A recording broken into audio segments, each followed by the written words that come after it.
जी जनाब, होपफुली कि आपने ये सारी असाइनमेंट्स कर ली होंगी, और अगर नहीं की तो मैं आपको एक सिंपल से क्विक तरीके से बता देता हूँ।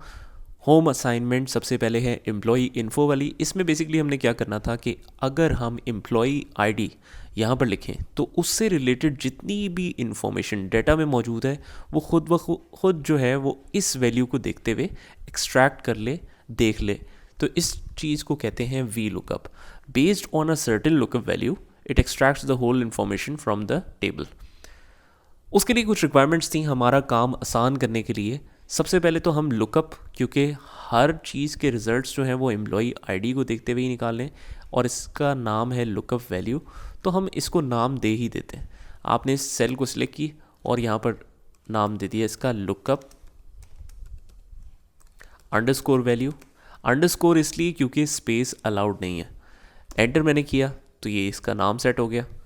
उसके बाद हमने टेबल का भी नाम दे देना इसी तरीके से। टेबल का नाम देने का रूल क्या है कि आपने पहले एक सेल को सिलेक्ट किया, उसके बाद कंट्रोल शिफ्ट और राइट और डाउन, इससे पूरा टेबल सिलेक्ट हो जाता है। और दोबारा से दिखाता हूँ, एक सेल को सिलेक्ट करके कंट्रोल शिफ्ट होल्ड करके रखना है आपने, राइट एरो की, फिर डाउन एरो की। उसके बाद ऊपर आए हम, यहाँ पर जाके इसका भी नाम दे देना है हमने टेबल अंडरस्कोर एम्प्लॉय कर लेते हैं और एंटर कर दिया। ठीक है, तो अब वी लुकअप लगाना हमारे लिए बिल्कुल ही सिंपल हो गया। इक्वल्स टू वी लुकअप, सबसे पहली रिक्वायरमेंट लुकअप वैल्यू। तो लुकअप वैल्यू हमने क्या नाम दिया हुआ है, उसका लुकअप वैल्यू ही नाम दिया हुआ है। जैसे ही हम LOO लिखेंगे तो हमारे पास दो ऑप्शंस आएंगे, एक पहला वाला और एक दूसरा वाला।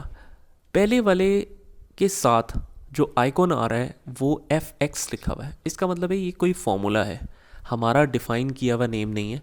और जिस नाम के साथ एक पर्ची का साइन आ रहा है, ये छोटी सी जो आइकॉन है, ये this is our defined name. ठीक है, तो ये हमने वो सिलेक्ट करना है। उप्स सॉरी, मैंने लुकअप वैल्यू यहाँ पर आके सेकंड वैल्यू से सिलेक्ट की और टैब दबा दिया।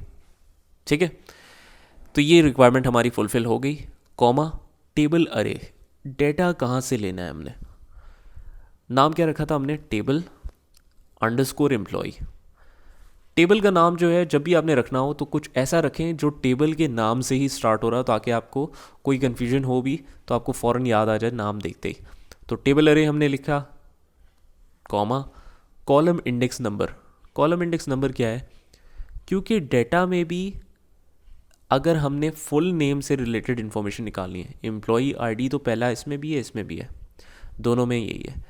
अगर हम जो फुल नेम लुकअप करना चाह रहे हैं वो दूसरे कॉलम में हो यहाँ पर, लेकिन डेटा में वो तीसरे कॉलम पे हो, तो कॉलम इंडेक्स नंबर दिया जाता 3।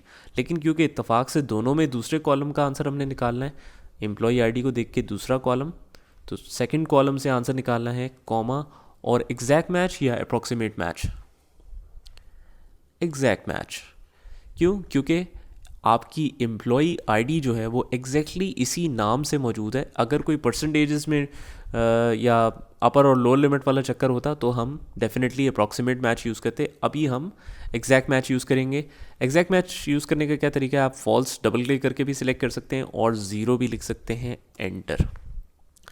ये डिटेल्स आ गई हमारे पास। ज़रा एक दफ़ा एक नज़र दोबारा खोल के देखते हैं। लुकअप वैल्यू नाम दे दिया, फिक्स हो गई। टेबल अरे नाम दे दिया, फिक्स हो गई। तो इसका मतलब है हमें कुछ भी चेंज करने की ज़रूरत नहीं है, सिंपली हम सिलेक्ट करके आगे ड्रैग करेंगे तो आंसर सब में सेम आ जाएगा। क्यों, कंट्रोल Z दबाते हैं, इसलिए क्योंकि हर एक में कॉलम इंडेक्स नंबर 2 ही रह गया। तो हम क्या करेंगे, हम manually column index number according to the table, ये याद रखनी है, बहुत इंपॉर्टेंट चीज़ है कि अकॉर्डिंग टू द टेबल आपने ये नाम सारे लिखने।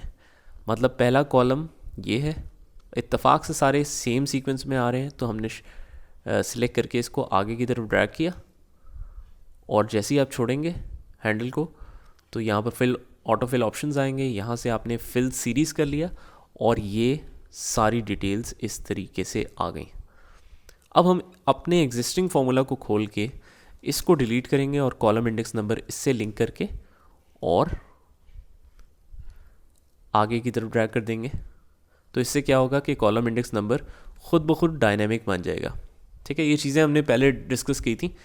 तो ये है। नेक्स्ट वीडियो में मैं आपको बताऊंगा कि अगर कॉलम इंडेक्स का ऑर्डर चेंज हो, ये सारे कॉलम इंडेक्स आगे पीछे हो, डेटा में और सीक्वेंस हो और लुकअप वाले ये एरिया सर्च बॉक्स में और सीक्वेंस हो, फिर हम क्या करेंगे। तो यहाँ तक करें, फिर हम आगे देखते हैं।